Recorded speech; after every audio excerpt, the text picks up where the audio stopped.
পারিবারিক যে কোনো বিষয় নিয়ে আমি সবারকে একটা কথাই বলবো যে আমার মতো কেউ যেন প্রতারিত না হয়। আমি বিশ্বাস করছি, আমি বিশ্বাস করার পর একটা জিনিস বুঝতে পারছি যে একটা বাটপারের সাথে একটা ভালো মানুষ কখনো চলতে পারে না। ভাই সম্পদ কয় দিনের, আজকে আছে কালকে নাই, বা আমি যে মনে করেন সম্পদ ভোগ করতে পারবো এর কোনো গ্যারান্টিও নেই।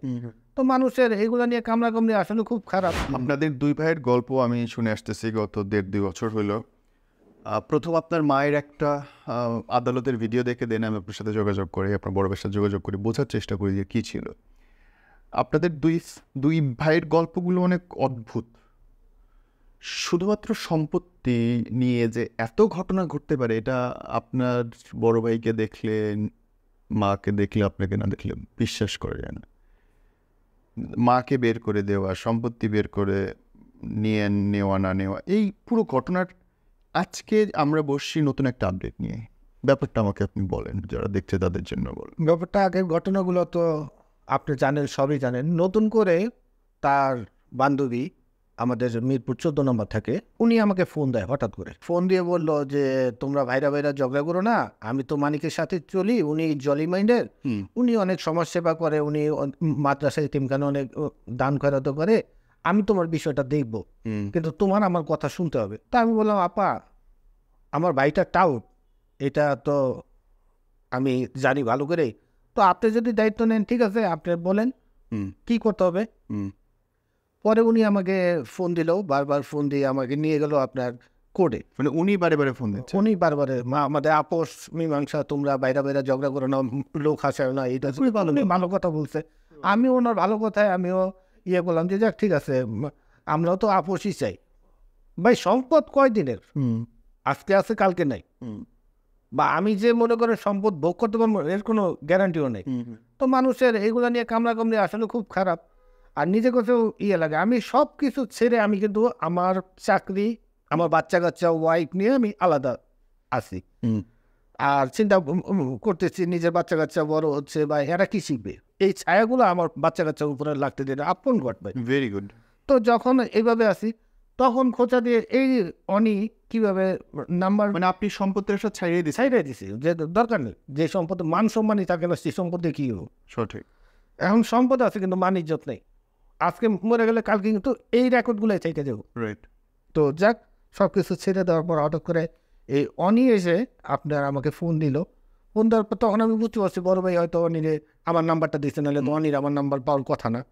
তো ফোন দেওয়ার পর আমার বলতেছে তোমরা বাইরে বাইরে মিলো, ঠিক আছে আপনি ভালো কথাই বলছেন, তো যেহেতু আপনার বন্ধু আপনি তাকে ভালোভাবে চিনেন, আমার ভাই যদি একটু দূরত্ব বা আমরা তাকে টাউট বা বাটপার হিসেবে জানি, তো ঠিক আছে আপনি যেভাবে বলেন আমি সেভাবে। তখন সে আমাকে সাথে ফোনে কথাবার্তা বলে তার আপনার 14 নম্বর বাড়ির দোতলায় হান্ডি রেস্টুরেন্টে নিয়ে যায় আমাকে খাওয়াইলো, এবং ওই সময় বড় ভাইকেও আনাইছে, মানে একটা ইয়ে করলো, আপোষের ব্যবস্থা করলো। যাক আমি আর ওই সময় অবস্থা কি ছিল যখন আপোষের জন্য ভাই আসলে ঝগড়াঝাটি হয়েছে? না, ওই সময় কোনো তর্কতর্কি নেই, মেয়ে ইয়ে করলো। আমি বাইরে জিজ্ঞাসা করলাম, ভাই বলতেছে যে মা টিকটক করে, তুমি মায়ের নিয়ে প্রেস ক্লাব যায় অমুক জায়গায় তুমি। তখন আমি বললাম যে মা টিকটক করে না, মা প্রেস ক্লাবে গেছে, মা তার কথাগুলো বলছে, এইটা লোক সমাজে দেখেছে একজনে শর্ট ভিডিও করে টিকটক আকারে আসতে, এখানে তো আর আমরা ইয়ে করি নেই, যেটা সত্য। আর মামলা মোকদ্দমা হয়েছে, আমরা এখন নিজেরা চলতে ইনজিমকে আমরা মামলা মোকদ্দমা আমরা আগাবো না, বা ওইটা তুমি নিশ্চয়তা নিতে পারো, ওইগুলো কিছু না। পরে এই অনি বলল যে মুক্তার একটা কাজ করো, আমরা একটা ডেটে তুমি তোমার বাইরে একটা এগ্রিমেন্ট দিয়ে দাও, অঙ্গীকার নেওয়া, যে তোমরা মিল হয়ে গেছো ইয়া, আর তোমার যেটা তোমার 1 সপ্তাহের মধ্যে আমি এসে আমার 10 মাসের গর্ভারা জমছে ভাই ওই সময়। তখন আমার বাচ্চা একটা ডেলিভারি হবে, আরেকটা মনে করেন আছে অলরেডি, আমরা বাচ্চা কাচ্চা নিয়ে বলছে 1 সপ্তাহের মধ্যে আমি আইসা তোমার গর্ভারা টরবারা দিয়ে দিব। বলার পরে আপনার ঠিক আছে আপা কবে যাইতে দেবো, আমি তোমার রাত্রে ফোন দিয়ে কনফার্ম করবো। পরে কনফার্ম করলো, আমি কোর্টে গেলাম, ওনারাও আসলো কোর্টে। আসার পর আমাকে দিয়ে 300 টাকার স্ট্যাম্প কিনে আমার থেকে মনে করেন সই স্বাক্ষর নিল, অঙ্গীকার নাও। কি অঙ্গীকার? মানে সে যেভাবে বলে সেইভাবে, ভাই সে তাকে আমরা হ্যারাসমেন্ট করছি এই সেই, এখন থেকে সে যেভাবে বলে সেভাবে চলবো, আমার আর্থিক অসচ্ছলতার কারণে তার সাথে আমার এগ্রিমেন্ট করা, সে আমাকে বাড়িঘর করে দিবে, মানে সে আপনাকে বাড়িঘর করে দিবে, বিনিময়ে আপনি তার কাছ থেকে সে যেভাবে চায়, হ্যাঁ বড় ভাই সেভাবেই। আর কেস তো আমরা এমনি তো লড়বো না, কারণ ভাই একদিকে মায়েরে দেখতে হয়, একদিকে নিজের সংসার, একদিকে ঘর ভাড়া, তারপর আবার এই চাকরি করবো না এগুলোর পিছিয়ে ধরুন। জি সঠিক। তো যার ধরুন মনে করো ওইগুলো আমি ছেড়েই দিছি। ছেড়ে দেওয়ার পরে যখন আমি করলাম, তখন এরপরে এগ্রিমেন্ট করার পরে অনেকে আমি ফোন দিই, আপা কী অবস্থা, আপা কী করলেন, তখন তার মোটিভ চেঞ্জ, যে বেশি কিছু আশা করা যাবে না, আর এত ধৈর্য হারা হইলে চলবে না, মানে সে তার মতো করে বলতেছে। তা আমি আপা ধৈর্য হারার কিছু না, আপনাদের যে আমি এগ্রিমেন্ট করে দিলাম, যেহেতু আপনারা এগ্রিমেন্টে আমার আসতেছেনই না, তাহলে আমার পেপার আমাকে ফেরত দেন, আমার স্ট্যাম্পটা তো আমি নিতে পারি, যেহেতু স্ট্যাম্পের কার্যকলাপ হয়নি, আর আমি তো আপনারই স্ট্যাম্প করে দিচ্ছি, আপনি একটু নিচ্ছেন আমার ভাইয়ের পক্ষ থেকে, তো এখন আমার স্ট্যাম্প আমাকে ফেরত দেবেন না, নয়তো আমার যতটুকু আশাই আপনারা দিয়েছেন ততটুকুই করেন, আমার বেশি কিছু আসার দরকার নেই। তো এরপরে উনি ওনার মন মতো ফোন ধরলে ধরলো, না ধরলে নাই, এইভাবে করার পরে আমি একটা জিডি করলাম থানায়। কতদিন পরে? তার আড়াই তিন মাস এই আড়াই তিন মাস না, এই আড়াই তিন মাসে আমাকে খালি মনে করেন আশা 10 পয়সাও দেয় নাই না, তারা 1 সপ্তাহ পর আসে, কিন্তু অথচ এই আড়াই এই 1 সপ্তাহ পরে এসে তো আপনার বাসা ভাড়া দেওয়ার কথা, কিন্তু এর মধ্যে গিয়ে এর মধ্যে আসেই নেই, এর মধ্যে আসেই নেই, বাসা ভাড়া তো দূরে থাক, আসে নাই, দেখা করে নাই, এবং ফোনও দেয় না। এরপরে মনে করেন আমারই তাকে বারবার করে প্রতিনিয়ত ফোন দিতে হচ্ছে, আমি তাকে প্রতিনিয়ত ফোন দিচ্ছি, উনি ধরলে না ধরলে নাই, মানে ওনার যে আগের যে একটা আগ্রহ, আগের যে মানে স্টেমটা দেওয়ার পর আর সেই আগ্রহটা নেই। এটা হইতে পারে টাকার বিনিময়ে, হইতে পারে ভাইয়ের সাথে অন্য সম্পর্কের বিনিময়ে, যেটাই হয়েছে। ভাই আমি একজনের সাথে সাথে পিচ্ছি করছি, আপনি আমার বন্ধু, আপনি তো আমার পক্ষ নিয়ে একজনের সাথে এরকম করতে পারেন না, কারণ প্রত্যেকটা মানুষের কিন্তু নিজস্ব একটা বিবেক চিন্তা চেতনা থাকে। কিন্তু মানে দেখলাম যে না, একই অবস্থা, একই কথাবার্তা। পরবর্তীতে জিডি করছি, জিডি করার পরে ভাই রোজার সময় মনের দুঃখে ফেসবুকে পোস্ট করছি, ওদের বিচার আল্লাহ করবে, এরাই যা ফুর্তি করে, এই বিষয়গুলো নিয়ে আমি একটা ফেসবুকে পোস্ট করছি। করার পরে আইন শৃঙ্খলার বিশেষ বাহিনী আমাকে তলব করে, তো করার পর আমি আইনের প্রতি শ্রদ্ধাশীল হয়ে গেছি। যাওয়ার পরে সেও আমার নামে জিডি করছে, প্রক্রিয়াধীন অবস্থায়, তো মনে করেন সে আমার অভিযোগ করছে, অভিযোগের ভিত্তিতে আমাকে ডাকানো হয়েছে। তো আমি বললাম যে উনি যে অভিযোগ করছে স্যার, বিশ্বাস করেন ওনার অভিযোগের আগে আমিও ওনাকে নামে অভিযোগ করছি, এবং আমি যখন বিচার পাই নাই তখন আমি ফেসবুকে বিষয়টা পোস্ট করছি। এখন আমি যদি অন্যায় করে থাকি আপনি আমার বিচার করবেন, কিন্তু তার আগে আমি এই অন্যায়টা কেন করতে বাধ্য হইলাম? উনি তো সরাসরি আপনাকে পাইছে, কিন্তু আমি কাউকে পাইনি। আমি অভিযোগ করার পর আমার অভিযোগটা কেন গ্রান্টেড হইল না? পরে উনি অকথ্য ভাষায় আমাকে গালিগালাজ করে, যে আমি যদি তোর বউরে নিয়ে অমুক জায়গায় যাই, তাহলে তুই কি এভাবে ফেসবুকে দিবি যে ইয়া করছে?